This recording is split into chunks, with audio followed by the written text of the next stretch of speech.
tonight's event on digital diplomacy in the Gulf region, theory, practice, and policy. This public event is organized by the Middle East Council on Global Affairs in cooperation with the Institute for Advanced Study in the Global South at the Northwestern University in Qatar. I'm Özge Genç, a visiting fellow at the Middle East Council. Before we begin, I would like to remind everyone that Arabic translation is available, so please feel free to tune in if you prefer to listen in Arabic. And the session is also recorded, and we are live on YouTube.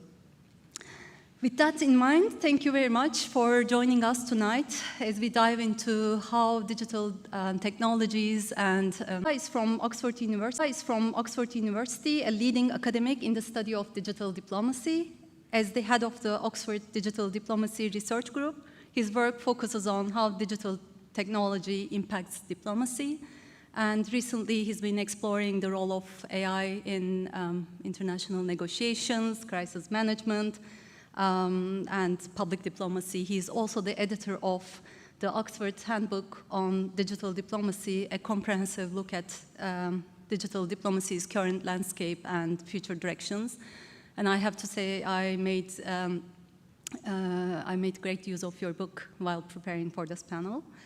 And we are happy to have Professor Banu Akdenizli from Northwestern University in Qatar, who specializes in digital media studies, political communication, and digital diplomacy, with an emphasis on the Gulf countries and Turkey.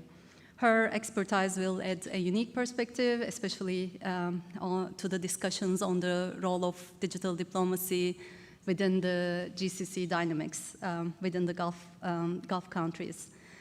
We are also honored to have two esteemed diplomats joining us, His Excellency Ibrahim Al-Hashmi. Welcome. He is the Director of Media and Communication Department at Qatar's Ministry of Foreign Affairs, who will provide insights into Qatar's approach to digital diplomacy. And His Excellency Ambassador Ghulam Hussein Asmal, South African ambassador to Qatar, who will share his perspective on South Africa's leverage of digital diplomacy on the global stage. So, dear speakers, we have 3 rounds of questions. You will have 3 rounds of questions, and for the first round, you have 6 minutes to present your thoughts. Second round, 5 minutes for more practical and policy aspects, and the final round, 3 minutes for wrapping up for closing thoughts. Please keep your responses within the time limit so we have an engaging and dynamic discussion. Dear audience, for questions, we have set up a QR code which was sent to you to your registered emails, and you can also find it at the registration desk outside. If you have any difficulty, please flag down a member of our team to help. The QR code will allow you to submit questions online, and I'll be, in the end of the conference, I'll be selecting a few questions from my tablet. Please don't wait until the end of the conference. You can just post questions while listening to our speakers. And let's get started, I guess. So for the first round of questions, I would like to start with Professor Biola. Given your extensive research in digital diplomacy, how would you define digital diplomacy today, and how has it evolved with the advancements in AI and digital tools? Perfect. Thank you very much. Let me start by thanking Middle East Council for Global Affairs, as well as Northwestern Qatar University for inviting me to take part in this panel.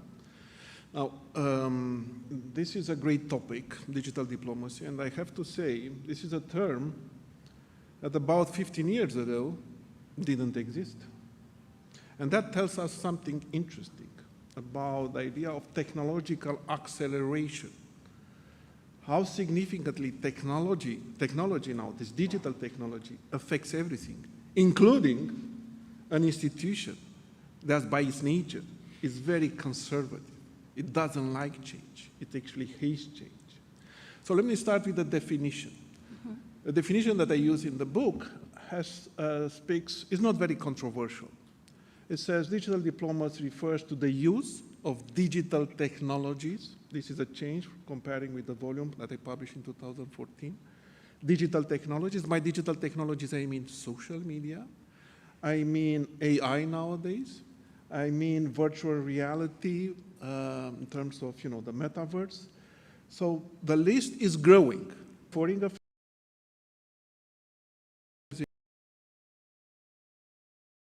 actors, that's a new addition, in order to support certain foreign policy objectives. So the definition is not controversial, I think.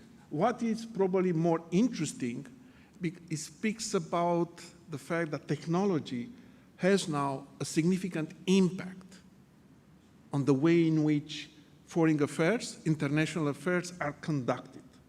Let me unpack briefly what I mean by this. First, evolution. I think we are now in the fourth wave or stage of digital diplomacy. It started with social media about 2010, and there was a particular event that drove that transformation, the Arab Spring, when the Ministry of Foreign Affairs realized something important, that what happens online doesn't stay online, has offline implications. And because of that, you need a digital presence. You need to monitor what is going on in order to understand and to react if that's the case. Fast forward 2014, the optimism about the digital stage was replaced with the pessimism. Why? Because of the dark side. That was the title of another volume. The dark side of the digital technology, disinformation, fake news, weaponization of the social media. We've seen that, including in this region, the Daesh situation, but also in Europe in a different context. The third wave, in a sense, has to do with the pandemic, broke the ceiling or the taboo of not using platforms like Zoom, like Teams, which are now probably part of the routine in diplomatic, even if the pandemic is over. And the fourth one has to do with AI. The first two, in a sense, were driven by a particular technology, 3G, Zoom meetings and AI. We don't have probably, we can discuss that later, are connected with 5G. Why 5G? More data and real-time interaction. So the technology really increases the sophistication of the types of tools.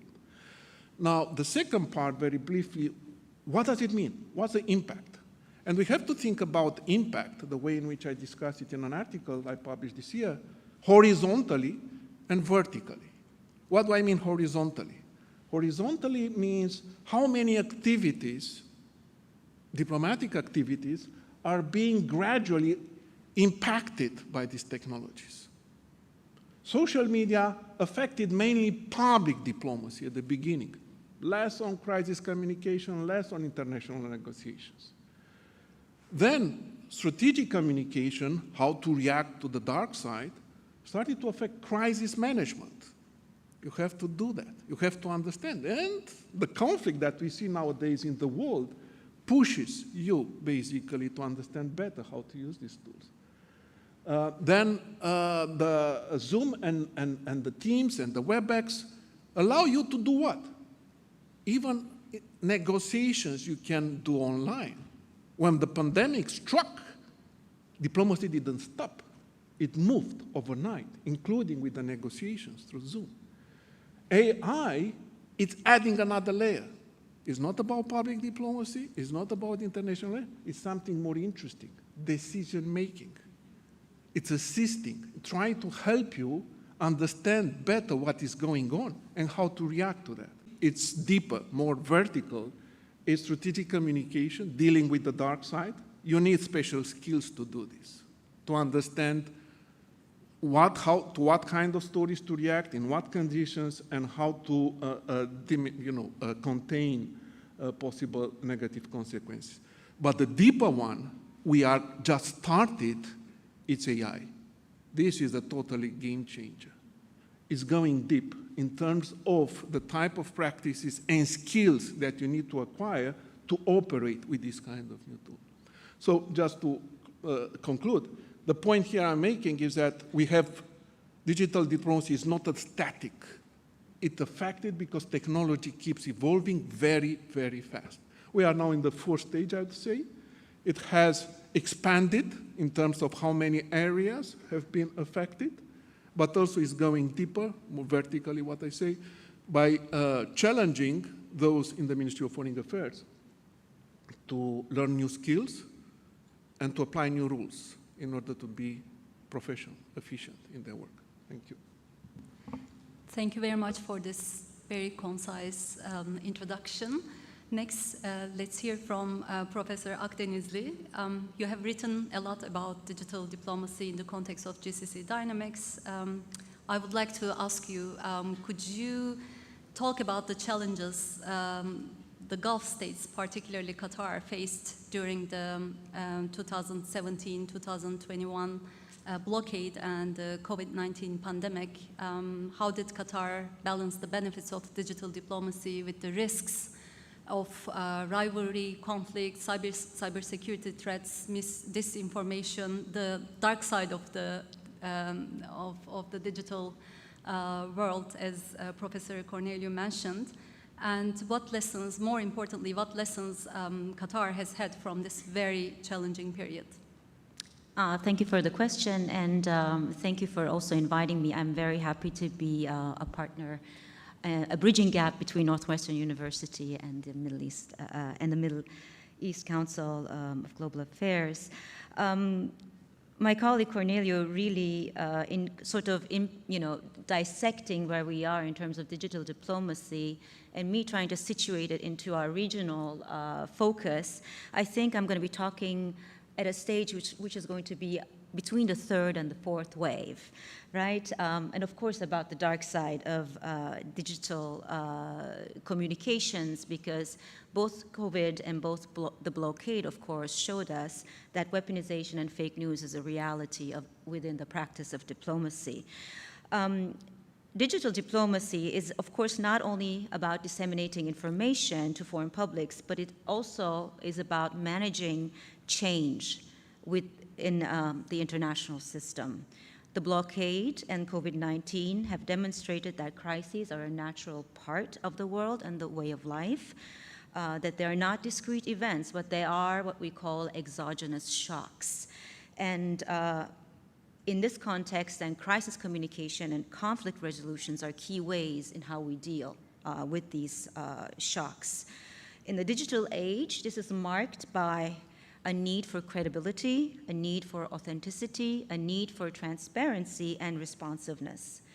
Unlike previous GCC confrontations, which were contained within the closed doors of regional leaders, the blockade would show us how it would be played out both in the traditional media and the social media. One of the things that actually marks this region, of course, is collaboration, but also the reality of political rivalry.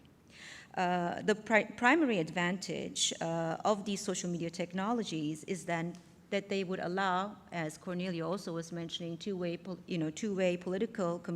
communication between political institutions, to stimulate conversations, to solicit opinion and listen. But is that what we saw during the blockade? I was engaged in a longitudinal study and looking into how digital diplomacy, specifically in the context of the Ministry of Foreign Affairs and the embassies and the foreign ministers themselves at the time were leveraging, and what kind of activity we were seeing.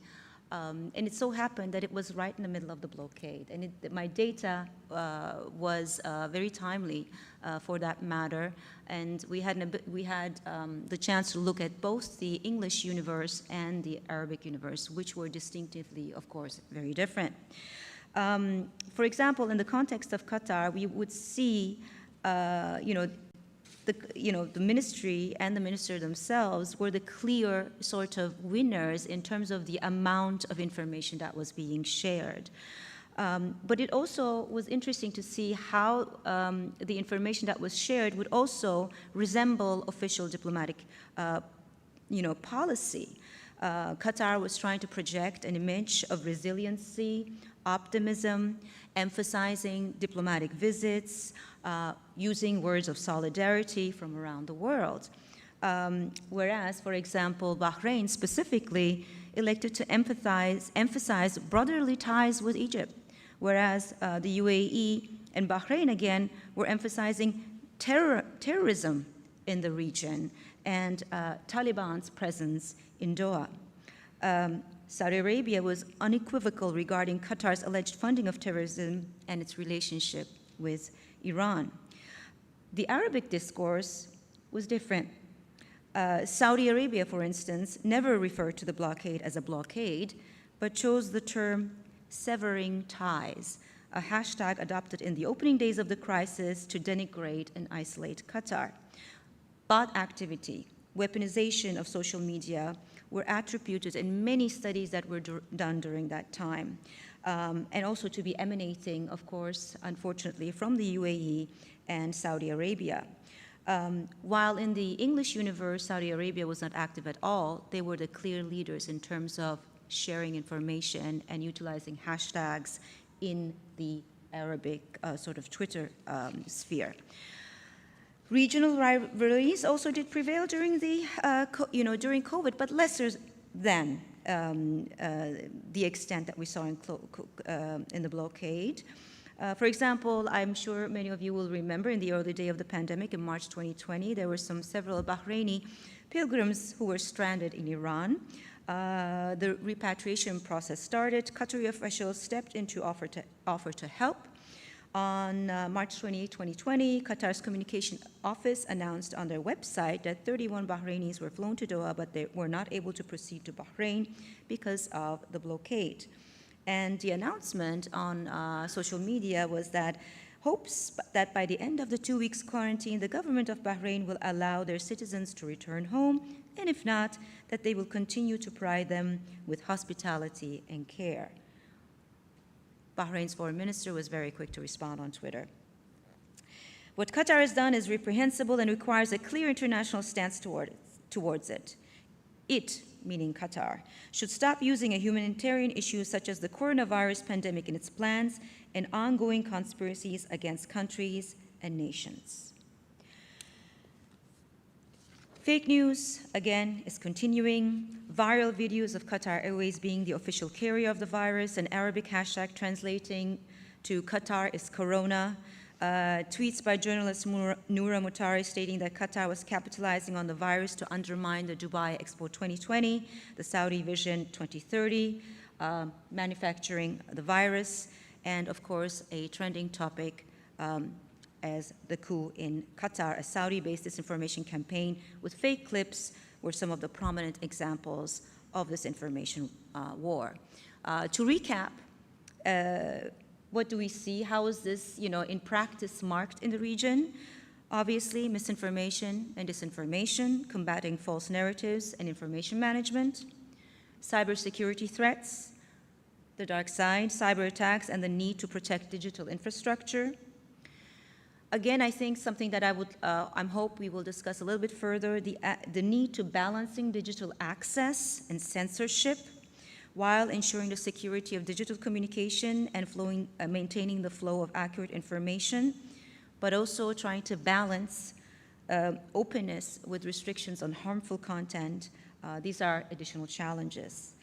And again, the need of building an international alliances through digital means, not only having regional global engagement, but also engagement with Western nations and multilateral organizations. Trust and authenticity are key, but in a polarized environment that we're going through, it remains quite challenging. Thank you. We will come back to this discussion about what to do, how to proceed from here. With that, I will turn to our next speaker, Your Excellency Al Hashmi. We have discussed Qatar's past experience in digital diplomacy. Now let's shift our focus to present. And I believe you can offer us fresh insights about the present. From a policy standpoint, could you share how Qatar integrates digital diplomacy into its broader foreign policy? And maybe you can give us some current examples of successful campaigns or pressing challenges Qatar faces in digital communication. Thank you. Bismillah ar-Rahman ar-Rahim. First of all, thank you so much for inviting me. It's an honor to be here amongst such distinguished speakers and great attendees. I would like to start with a quote for an American writer called Ralph Waldo Emerson that says, "People do not seem to realize that their opinion of the world is also a confession of character." And if I may say, not only people, but also countries. Countries' opinions of the world is also a confession of their character. Let me give you an example of my country, Qatar. I think that this quote captures Qatar's communication and proactive communication beautifully. The content that we create, the statements that we post, the engagements that we post online, all add up to create Qatar's image of a trusted international partner in the international realm. Of course, digital diplomacy goes hand in hand with our foreign policy values. And I will share some examples here. The first example is upholding and advocating for international law. You will see a great deal of our communication focuses on the importance of the UN as an institute and the multilateral system mechanisms, and the importance of these mechanisms for resolving conflicts, for promoting dialogue, and for encouraging multilateral action. This is vital, of course, for Qatar as a small state and as a mediator.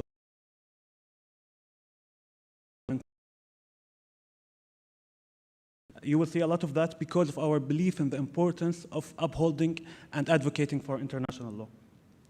The second important point in our digital communication and digital outreach is consistency. We have to stay consistent on what we say, and if we are, what are the values that we are advocating for, and what are we saying, and what are we putting out? Let's take the example of Palestine, given the tragic status of affairs of today's world.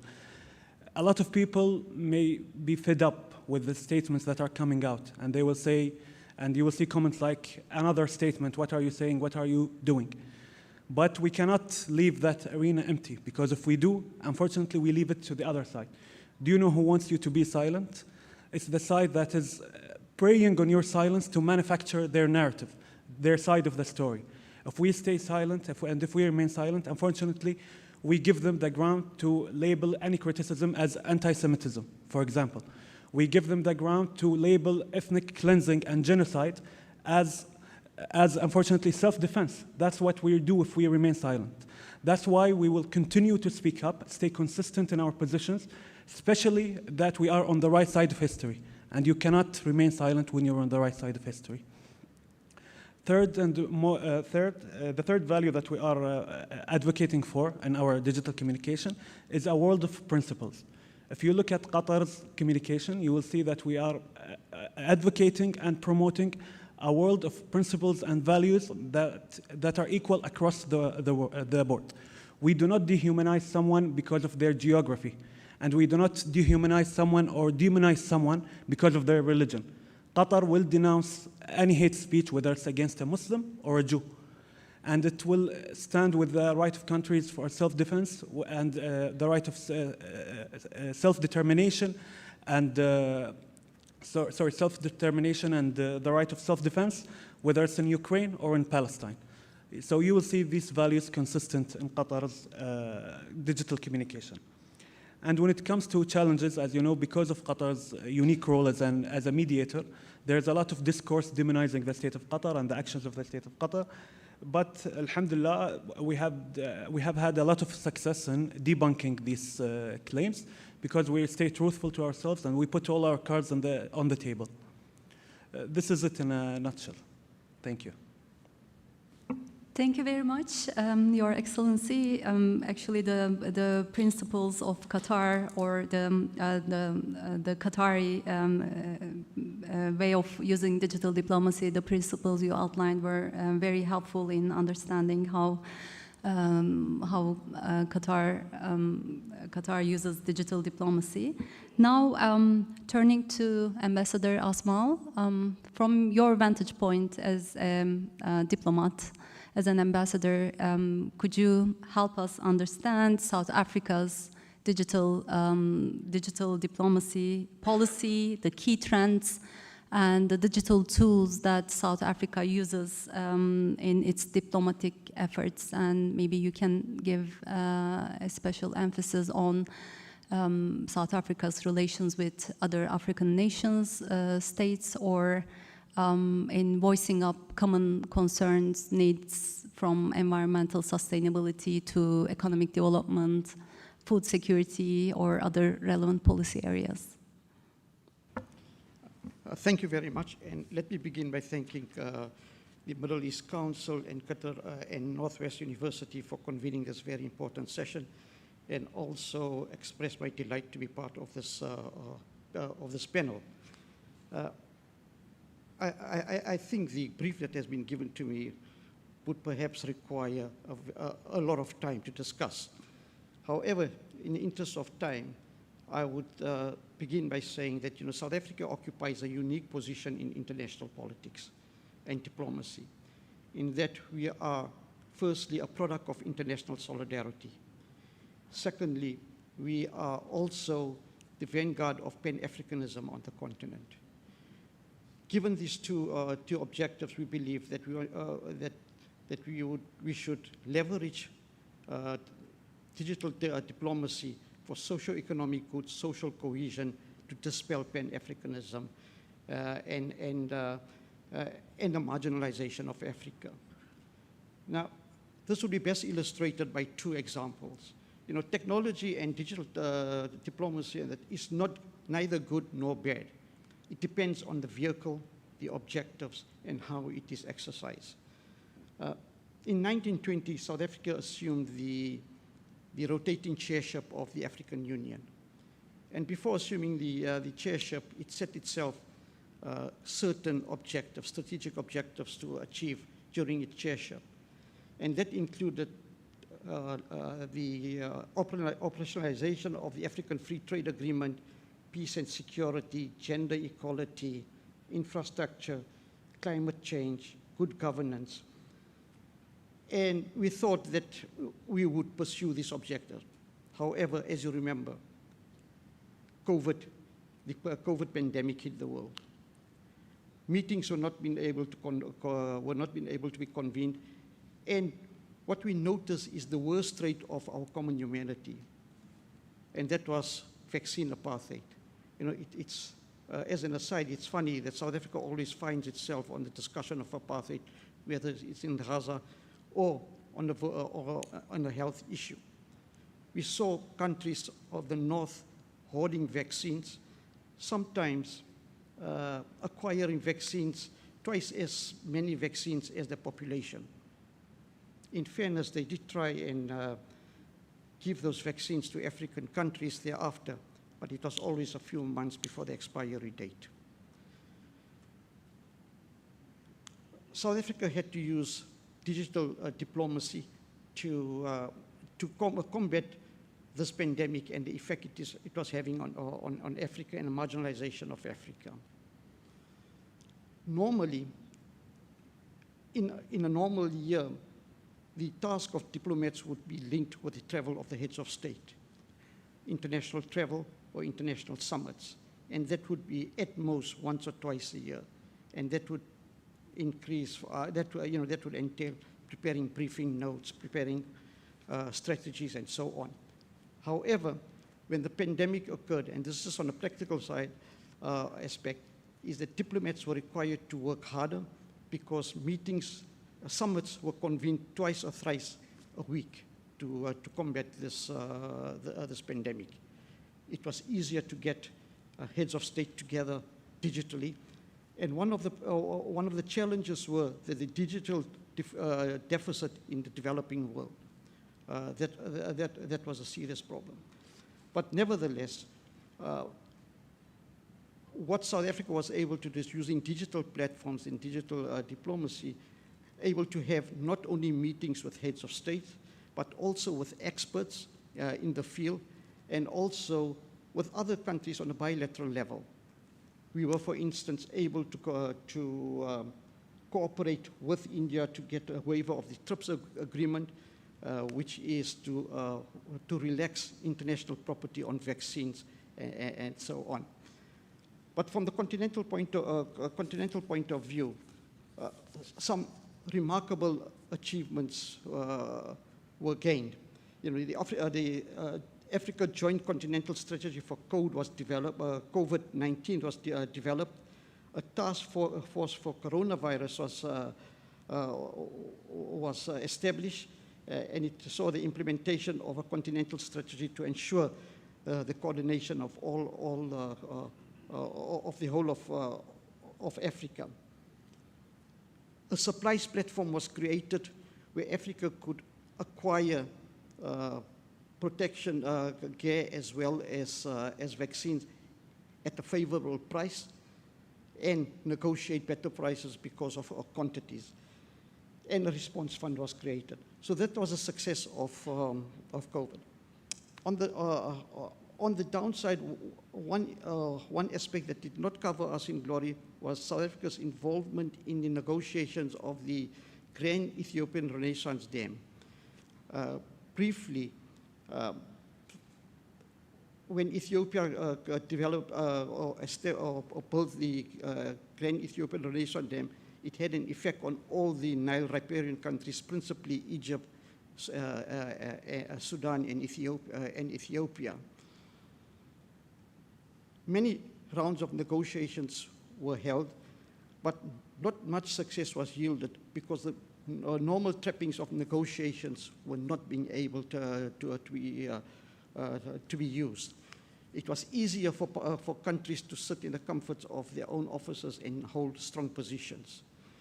There was no bilateral meetings between countries to bridge differences, and also negotiations were carried out for limited periods, 4 or 5 hours.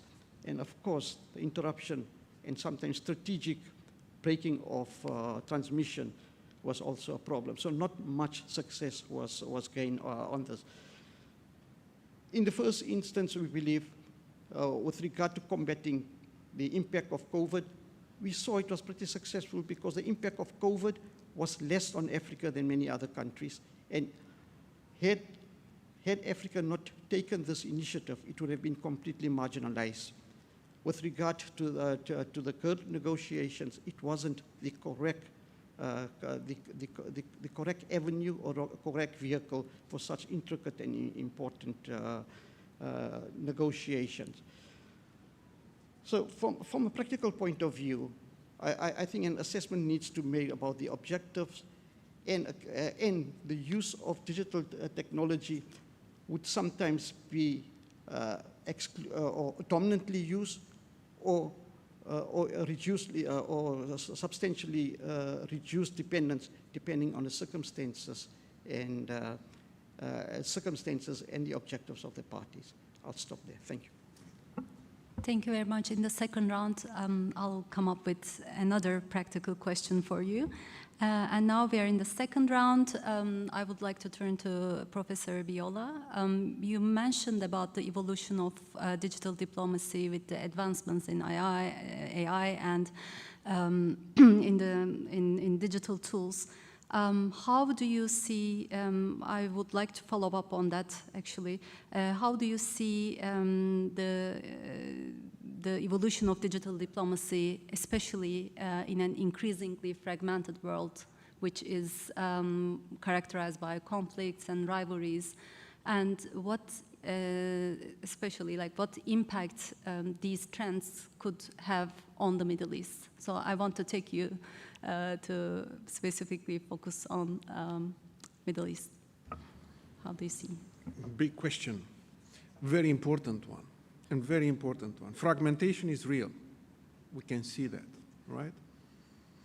The big geopolitical tectonic plates are moving again. Last time they moved, it was 1989. Before that, it was 1945. And now they are moving again. While they are moving, we can make in a particular geopolitical context. So by its nature, it reflects and it responds to this geopolitical context. So from this point of view, what I see nowadays with digital diplomacy is a very interesting mutation. For the past 10 years, we talked, as we talked today, about digital diplomacy, mainly in terms of communication. We communicate about this, public diplomacy. We communicate about that in terms of crisis. We communicate about other things in terms of negotiations, sending, receiving signals. We use AI to help us understand better eventually. But there is an interesting mutation. And the mutation I'm mentioning is that digital diplomacy is not only about communication, is increasingly becoming also about rule-making, standard setting. In other words, about governance. What do I mean by this? Digital diplomacy uses a particular ingredient, and that is data. Without data, there is no digital communication. Now, when you are in a fragmented geopolitical context, data becomes very interesting. Data in terms of storage, data in terms of analysis, data in terms of cross-border transfers. And guess what? There is now a new breed of digital activity that is started to grow in the past 2 or 3 years. It's called data diplomacy. What is data diplomacy? It's about regulating, setting rules, how this data crosses borders.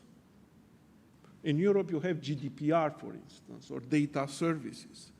And the EU negotiated data agreements with about 7 other countries in order to be able to transfer this freely. And that's critical important. What other things is necessary for digital diplomacy? And we know that it's hidden there. Every time when you click on Twitter, on Facebook, something happens. There is an algorithm that processes the data that you send to wherever. That's another critical aspect that has started to pay attention. What happens? Who designs these algorithms? How do they behave? Do we need to regulate them? Hence, there is a lot of effort now to understand better the power of the algorithms and how do they operate, and whether that type of dark side that we keep talking can be mitigated. Algorithms have a very nasty behavior. They reward hate. They reward viral content. That's the business. If you don't have traffic, there is no ad to put on the platform. So in a sense, you know, there is a reward in the system to make certain things that are viral. And what goes viral? Hate, negative stories, negative emotions. We know that from studies, you know, negative stories travel 6 times faster than positive stories. And there is a third element that brings to the fragmentation. In the past, we used to talk about state-to-state communication. There is an interesting and very powerful new actor nowadays, which are tech companies, you know, in various places, which have been very benevolent so far, you know, didn't need to, but they have a lot of capacity, and then they start to demonstrate their power. In UK, in the summer, there were probably no riots on the street. And the government was struggling, you know, to deal with that. Guess who got involved in that debate? Elon Musk. Putting fuel on fire. And the government started to thinking about how to react to Elon Musk. What I'm saying with this is that not necessarily Elon Musk is a brilliant entrepreneur. I'm not trying to blame him. The point I'm saying is that tech companies have tremendous power nowadays. and they get into the conflict that we mentioned. So in this case, what I mentioned with digital diplomacy mutation, yes, communication, but communication is now doubled by an effort to see what kind of rules are necessary in order to create a system of governance so that this fragmentation is not, doesn't get out of control completely. That's what I see in the Ministry of Foreign Affairs, getting involved in data diplomacy, getting involved in algorithmic, trying to understand how the algorithm, but also trying to understand how to react when the tech companies start to show diplomacy muscle and to push you out from the diplomatic agenda or to pull you. Thank you. Thank you very much. I would like to hear what Professor Akdenizli say based on her work on Turkey. It's not a GCC country, but it's a notable player in the region, in regional dynamics. What does Turkey's experience in digital diplomacy look like, and what's Turkey's story? Okay. That's a great question. I'll take it from both public diplomacy and digital diplomacy because they're intertwined. When you look into the experience of Turkey, it's relatively a late adopter of public diplomacy, but not technically a stranger to these activities. For example, the first attempt at international broadcasting came during its War of Independence following the World War I. The Anatolian agency, Anadolu Ajansı, was established, for example, in the 1920s to inform both the domestic and foreign audiences about the country's demands and wartime activities. But the phrase itself of public diplomacy and later digital diplomacy was not actually used until the early 2000s. We have an account of scholar Jan Melissen, for example, in 2006, one of the earlier references during his presentation to Turkish ambassadors. The first institution with the name of public diplomacy was founded in 2010 under the Office of the Prime Minister, the Office of Public Diplomacy. But then it was later transferred to a newly formed public diplomacy presidency under the President's Director of Communications. So today, who are some of the main actors, right? We have, obviously, the Ministry of Foreign Affairs, which is the central body in coordinating Turkey's digital diplomacy. They have a dedicated team. The Presidency of Communications, key role in managing Turkey's global messaging, focusing on strategic narratives and countering disinformation. We have the Turkish Cooperation and Coordination Agency, TİKA, which uses digital channels to promote Turkey's development assistance, for example, and humanitarian efforts globally, sort of contributing to Turkey's soft power. We, of course, have TRT World and Anadolu Agency. These are media outlets that are amplifying Turkey's diplomatic messaging and narratives internationally. We have the Presidential Digital Transformation Office, tasked in managing the technical infrastructure and policy for digital diplomacy, ensuring cybersecurity, data protection, and the effectiveness of digital campaigns. We also have non-state actors, influential Turkish NGOs, think tanks, and diaspora organizations contributing to digital diplomacy with engaging international audiences, sometimes sort of amplifying narratives, but also, of course, sometimes challenging narratives. The digital diplomacy framework of Turkey is really centered on protecting narratives that are related to national interests, regional stability, cultural heritage, and opportunities.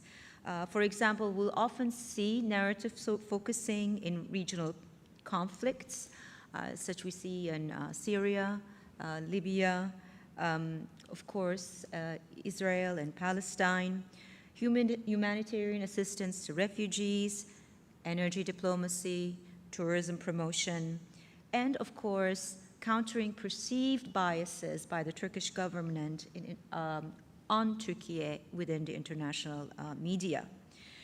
Well, there are some successes. The Ministry of Foreign Affairs, the Director of Communications are very, very vibrant and active on social media platforms. They are very proactive in hashtag campaigns.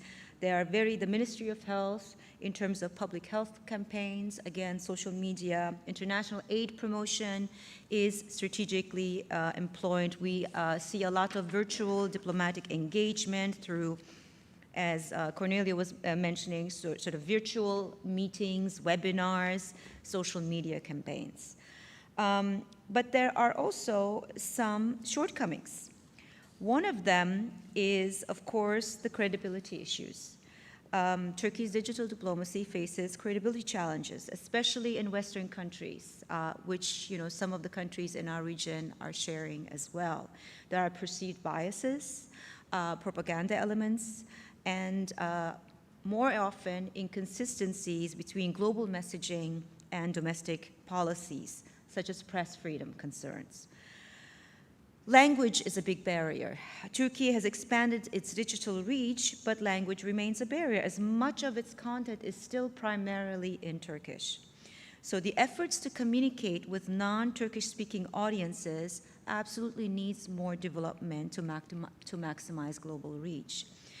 The overemphasis on defensive narratives is not helping against international criticisms. This focus overshadows proactive, positive storytelling that could actually enhance international image. And despite a strong emphasis on cybersecurity, Turkey as a country in its practice and digital diplomacy efforts has faced a lot of cyber attacks, breaches that have hindered these efforts, of course, exposing vulnerabilities in its digital infrastructure. And I'll leave it at this. Thank you very much. Now let's look back to Qatar. Your Excellency Al-Hashmi, reflecting a bit more on Qatar's mediation role in the conflicts like in Afghanistan, Ukraine, and Gaza, how has digitalization influenced Qatar's role as a small state and a mediator state? Sure. I think social media and digitization has given us the opportunity to increase our output and increase our content that otherwise would not have been possible with the traditional media. For example, we send teams of videographers and photographers to Afghanistan, to Ukraine, Russia, to Gaza to document our efforts, whether it's reunification in Ukraine or humanitarian aid to Gaza. And I think this output and the possibility of putting that much output to your targeted audience, an audience that obviously follows you because they care about Qatar for some reason or other. So you target, you have an audience that you target with your content. So it gives us the opportunity to target them with an increased output that we can have ownership of. The other thing is, of course, you become a primary source of information for people who are interested in information about Qatar. Let me give you an example. It's the humanitarian pause that Qatar facilitated alongside Egypt and the United States. It was first announced on Qatar's social media platforms. So the first source for that piece of information that was the highlight of that day and a beacon of hope for the world was announced through our platforms firsthand. The other importance, I think, of digitization is I think you don't become hostage to some middle-aged man in a newsroom. So if I think, for example, an agreement that we brokered is important, I'm going to promote the hell out of that agreement. I will do infographics, videos, I will take remarks from people because I think it's important and I want to project that importance to the world. So I don't have to convince some editor about that. So that's one important aspect of digitization and owning your narrative. There are challenges, of course, especially as a mediator, because as a mediator, you don't want to reveal too much, and you don't want to flex your muscles so much, and you also have to respect the different partners at the table. It's a tightrope that we have to navigate thoroughly every single time, and we have to assess the risks every single time. But overall, I think the opportunities outweigh the challenges.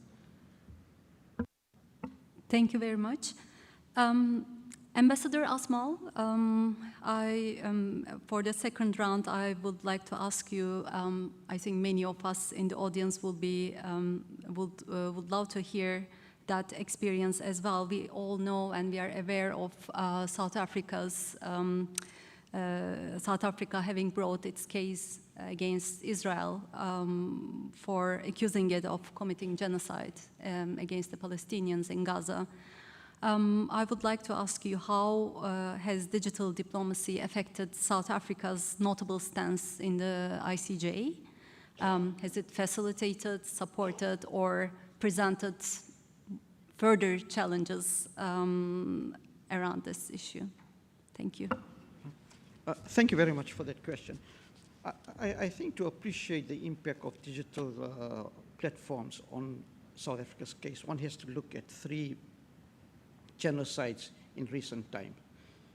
If you look at the genocide that took place in Rwanda, the genocide that took place in Rohingya, and the genocide that's unfolding in Gaza. In the case of the latter 2, the popular interest in it was very much dictated to by mainstream media, by the whimper of mainstream media, and it immediately or eventually died off. With regard to the genocide that's unfolding in Ukraine, there's been a remarkable muteness in mainstream media on this. In fact, if we look at South Africa's submission to the ICJ, none of the mainstream media besides Al Jazeera carried the South Africa's case. However, the rebuttal was carried the rebuttal by Israel was carried by all the mainstream media. So the defining factor was that the mass of population were not solely dependent on mainstream media for population. What we saw was a growth of digital media and effectiveness of communicating this in the international community and support for the case. I think the absence of journalists or the barring of international journalists from the area in Gaza was also mitigated by reports coming from victims themselves. And much of this material has been used and will be used as evidence in the memorial which South Africa will be filing in the next day or 2. So evidence was becoming more available on digital platforms than ordinarily would have been the case. I think one of the other unforeseen consequences of the growth of digital media on this has been the reliance on it by many of the protesters in the US and at campuses, and mass protesters have taken over. What it had given, and by exposure through digital media and digital platforms of South African arguments, it had offered people an opportunity to get an unbiased, legalistic arguments on this case. I think the digital media has also shown the human face of the conflict in real time, and that has bolstered the case that we bring before the ICJ. The digital support and also the ongoing material that is being produced almost on an hourly basis also mitigate against some of the criticisms that has been leveled against South Africa in the case. Diplomatic diplomatic pressure on South Africa and by supporters of Israel is minimized by the fact that the population and the narrative is not owned by mainstream media and mainstream politics, but also has been popularized and has become more widespread. The digital tools has also enabled South Africa to document and share evidence of the alleged violations, and has been able to articulate South Africa's view more effectively. Now, the danger of that is that, with digital media, you do not have control of the message. Different interpretations have been given to South Africa's messages, but by and large, it's not confined to interest groups or experts, but it has become a popular opposition towards the genocide, and it's become a defining feature of the Z generation. Thank you. Thank you very much. Your inputs reminded us that diplomacy has actually become almost a public policy, like other public policy topics. It's not displayed behind closed doors, but it's actually displayed on the face of the public. The information, the diplomatic exchanges are very much visible to the users of social media. So for the last round of questions, very briefly, you're going to have 2 or 3 minutes to wrap up your conclusions. And thank you very much for staying within the limits of the time. For all speakers, one question for you all. How crucial is regional storytelling in shaping digital diplomacy narratives, both for South-North relations and South-to-South cooperation? And what can diplomats and peace builders do to strengthen narratives in the digital sphere to build cooperation and tackle regional conflicts more effectively? I will start with you, Professor. Thank you again for the question. So I think it's a very important one because it connects with what we discussed before, the fragmentation issue, and the fact there is so much all kind of negative events and conflicts going on. So in digital diplomacy, that means that you basically fight with one hand tied to your back. You have a negative context, and you have to speak something positive. And that's not easy. Let me suggest 2 ways in which South-South and North-South could inject some positivity in this kind of very sober and depressing global environment. South-South, I think the key issue here is about innovation. There is a lot to learn from each other. I had the pleasure to be a few weeks ago in a meeting with the Commonwealth countries. And it was my pleasure to see how countries are innovating in the question of digital technologies. And there is a story to be told from one to the other, right? Sharing, capacity building. We are talking now, there is a new term, buzzing, digital public infrastructures. Has to do with computing platforms, has to do with data centers. Okay, who is doing well? How do they manage? What are the good practices? There is a positive story to be told from South to South. There is innovation. We are here in Doha, right? There is a lot of innovation happening. And we're just comparing before our meeting, with other countries, who is sleeping, who is emerging, in the digital. So there is a positive story to be told. What about the North-South? I think the North-South, where the issue is a question of trust. We used to like technology about 10, 15 years ago. Technology was seen as this kind of progressing force, moving things forward. Now, because of what happened in the, with social media, there's this kind of withdrawal. We are very cautious about technology. I think there is something in terms of rebuilding that type of trust. And between in the North-South, the key issue, I think, is the digital divide and how to overcome this. One example in which I think, again, could be a positive is the Global Digital Compact, which has been ratified or, approved, negotiated and approved in September at the UN. This is a good platform. It's a lot of stuff inside around which North and South can build positive stories about collaboration, about moving things forward. I'm not saying that it's easy, because the broader context is rather bleak. But I think that if you look, you can identify both South-South and North-South how to talk about innovation and how to overcome issues of divide, digital divide. Thank you. Thank you very much, Professor Akdenizli. Actually, this question, I was inspired by your talk at the council. Maybe you Sure. can feel that, Thank you inspired me to Thank put you. that question about storytelling. Thank you. From all of the remarks, I mean, we now know, for example, that human-centered stories are much more, in fact, impactful. And Cornelio, you were mentioning how, there are tectonic shifts politically. Well, and there are tectonic shifts in academia as well, in the writing about digital diplomacy.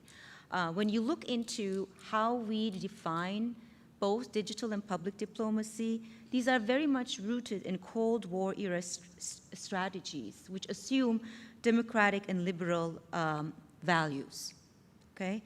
And whereas many countries in the global south see both public diplomacy and digital diplomacy as a way to counter historical stereotypes, to highlight their cultural heritage, their indigenous knowledge, and developmental success stories, to assert their sovereignty and resist these perceived neo-colonialistic, economic, exploitative, and political interference. Gulf countries, for example, very unique political structure, thus present different dynamics, which need to be interjected in academic writing, academic thinking exercise, and also in practice. We see branding efforts regionally, specifically in the global south, rooting from identity and nationalism. Looking into, for example, Western-oriented digital diplomacy theories, there is always an emphasis on the engagement of civil societies, of NGOs and grassroots movements. But these are limited, for example, to a certain extent in the global south. There is state control, there is censorship, which alters all of these dynamics. Yes, I think I agree innovation and learning from each other is important, but also actively trying to craft a counter-narrative is important. Focusing on human-centered storytelling, obviously with these tools, engaging in real-time communication. I was also inspired what you had said. If you don't tell your story, somebody, of course, is going to tell it to you. So you're going to publish the hell out of it, right, from your social media. But also to collaborate and coordinate, which sometimes might be easier said than done.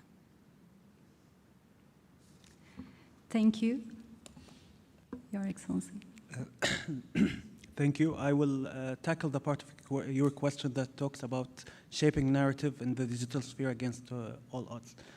There's a compound not so far from here where our brothers and sisters from Palestine receiving treatments in Doha, they reside in that compound. I often send some members of our team, the media and communication team in the Ministry of Foreign Affairs, to document and film their stories. And I'm often faced with the question of guilt. They feel guilty filming them. They say, how can we make them relive the genocide by filming them? And I ask them to go to traditional media and look at the stories of the hostages, how they are painted as fully dimensional stories of people with hopes and dreams. Palestinians' lives are not less valuable than the hostages. This is important to tackle, and this is important to highlight in our messaging and in our communication. So when we speak about dehumanization and misinformation in media or in the digital sphere, we speak about them in silos. There are players and actors, state and non-states, that stand behind these disinformation campaigns and these dehumanization campaigns. And we like to think of ourselves in Qatar. And in this world of dehumanization and a world of misinformation, as a force for good, our message is one that cherishes human life, human dignity, and while resting in credibility and facts and advocating for a better tomorrow where peace and coexistence is possible. Thank you. Thank you very much. Ambassador. To answer the question, I think I will refer to two very African anecdotes. The one is there's an African saying that unless the lion doesn't learn how to write history, the history will be recorded by the hunter himself.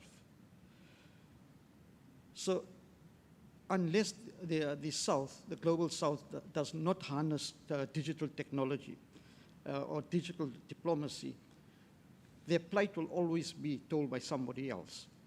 I think digital diplomacy allows us to talk about our own concerns, to articulate our own needs, whether it's the impact of climate change, whether it's socio-economic justice, whether it's equality, whether it's apartheid. Secondly, the concept of Ubuntu. Ubuntu is a concept which says that I am because you are. I am a human being because you are. And specifically in a South African case, when we see the atrocities that is going on in Gaza at the moment, it reflects our lived experience. It's what we had experienced under apartheid. And using digital diplomacy and all other diplomatic efforts to address this, because it resonates with our past and our common humanity, makes it imperative that we prevent others undergoing the tragedies or atrocities that we ourselves have experienced. All in all, I think that also it brings together people, digital platforms are an important instrument to bring about people-to-people contact and people-to-people appreciation. It is through this, the narratives of ordinary people recorded that we realize that we face common threats, common aspirations, and that our common humanity should come to the fore. Thank you. Thank you very much. I think the headline of today's meeting is, if you don't tell your story, someone else will tell it. Thank you very much for your insights, and I'm glad that we have enough time for the questions. Now let's open the floor to the audience. I'll choose a few of the submitted questions coming in my tablet now. I'll select certain questions that were not covered by the speakers, and please feel, unless it is the question is addressed to a specific speaker, please feel free to reply to all of them. But you have 4 minutes for your replies. Okay, there's a wonderful question here. From Maisa. I guess it's Maisa Borut, our colleague. Do digital platforms create more inclusive spaces, or do gender imbalances persist? How can we ensure safer online spaces for women diplomats and public figures? And the second question is specifically addressed to Professor Biola. How can Qatar effectively integrate AI technologies into its conflict resolution framework, particularly in negotiations? That's a topic we discussed right before the meeting. Oh, there's another question from Aziza Mahnane. Will digital diplomacy eliminate the role of diplomats and replace them so that they have no role? What do you think about this? It will be great to hear your replies. Another question from an anonymous participant. Isn't diplomacy in general actually related to this one? If you replace, is digital diplomacy replacing the actual diplomats? It's related to that. Isn't diplomacy in general and diplomatic depending on emotional and physical appearance? How could it work digital-wise, or we're just only, oh, okay. how could it work digital-wise? Another question, Haytham Al-Kabani. Al Jazeera network is an influential example of digital diplomacy. How Qatar could stand up against all the pressures to silence Al Jazeera or change its line? I think I'll stop here. We have plenty of questions, and most of the questions were already addressed. But if we have time, I can pick a few more questions. Shall we start in reverse order now? Ambassador Osmal, please. I'll try and attempt to address the question of whether digital diplomacy would make diplomats redundant. I think diplomacy is one of the oldest professions. And digital diplomacy is a tool to be used effectively rather than a replacement. Diplomacy has very many facets, and the human element of it cannot be ignored. And to harness artificial intelligence and other facets of technology, one has to have superior knowledge to make it effective. And I think that diplomats have the tenacity and the self-preservation to reinvent themselves under all circumstances, and would be able to use digital diplomacy effectively. That having been said, it would also be used negatively by certain parties as well. But it will be left to the general population and mass involvement to have its true impact. Thank you. Aziz, I certainly hope not. That digital and social media will not replace human interaction. I will go back to the time of COVID when most of our meetings were conducted in Zoom and Microsoft Teams. I think during that time we felt in the Ministry of Foreign Affairs that we lost really the value of meetings, because there was no face-to-face interaction, and the human value and the human networking aspect was taken out of that equation. So I think the digital and AI tools role will continue to grow, and they will continue to be integrated into the diplomatic sphere in different ways, but it will not replace the human-to-human interaction and the human-to-human diplomacy, or I pray that it will not. Would you like to take the question related to Al Jazeera?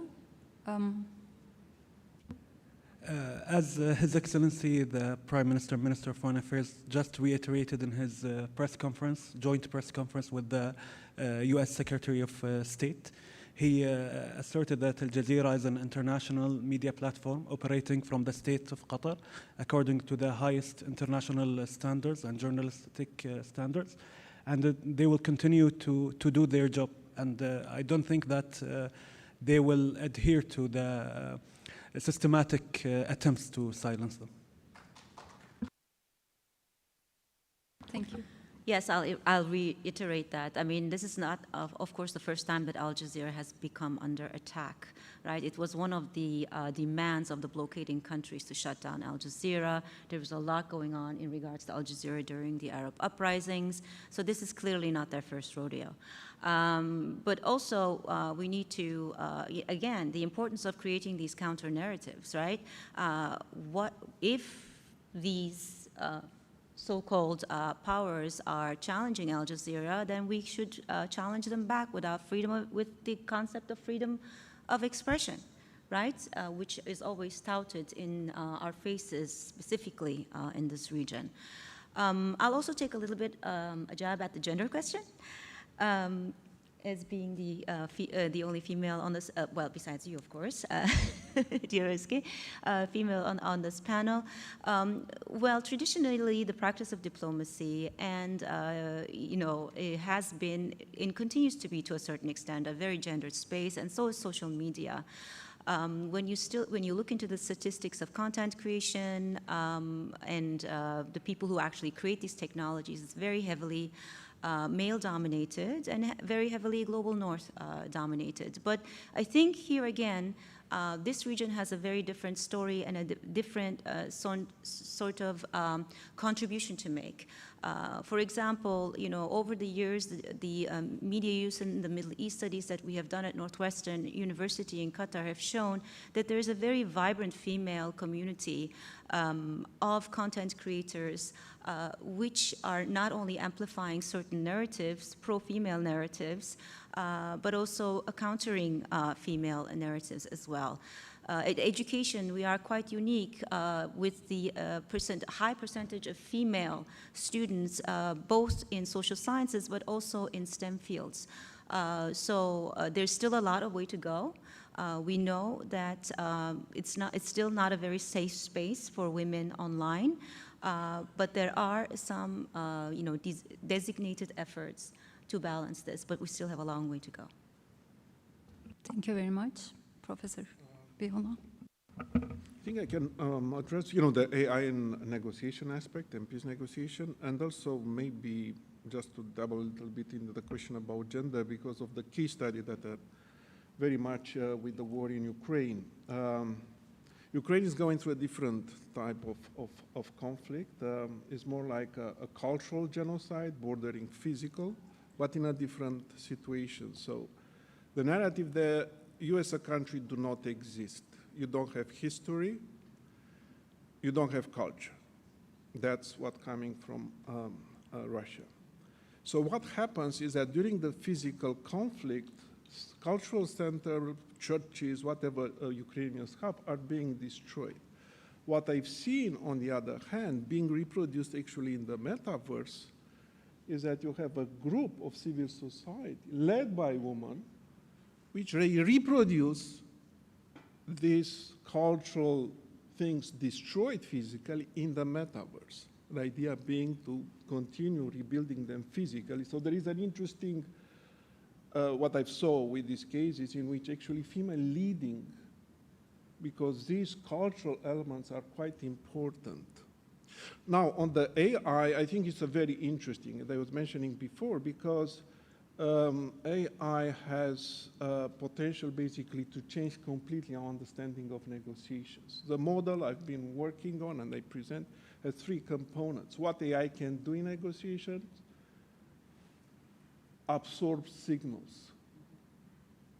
What kind of signals coming from Qatar? What kind of signals coming from the parties that Qatar is trying to mediate?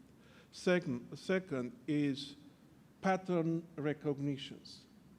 It's not that experienced diplomats cannot read, but the thing is that when you have plenty of data from various sources, you can identify more easily what kind of ideas come out of this data.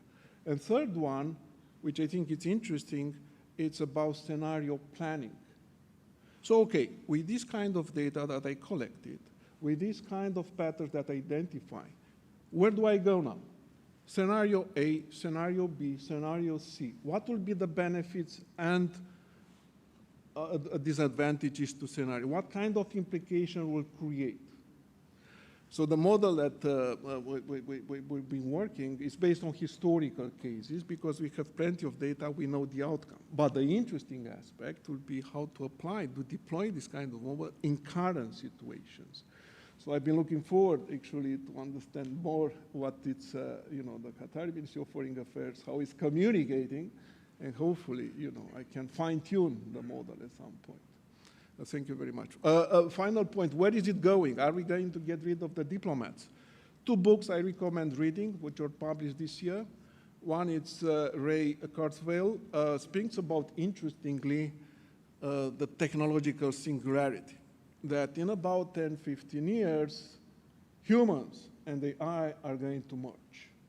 Science fiction, but he has interesting arguments why he believes that at some point, humans will like to integrate this AI inside them. Second point, the importance of being educable. A professor from MIT, in which he speaks, no, it's not about us merging with the technology, but us working with AI. So the one that will have advantages as diplomats is not the one that actually injects whatever brain interference type of thing, but actually how to do the co-pilot, how you learn to work together and to educate the AI to support you. So two different directions. I don't know which one will come to materialize, but the discussion is that, yes, when we come back in 2035, 10 years from now, it will be interesting to see how things will come to realize. Thank you. Thank you. Let's meet in 2035 in Doha and see how it works out, good or bad news for diplomats. That concludes our session today. I would like to thank each of our speakers for their time and for their thought-provoking discussions. And thank you all for joining us tonight in this important conversation. I'd like to extend special thanks to our partner for this event, the Institute for Advanced Study in the Global South from Northwestern University, Qatar. They are here with us. It's been truly a privilege to work together on this timely and important topic. And yes, let's continue to explore and collaborate on these pressing issues as we move forward. And thank you all. Please join us outside. Thank you.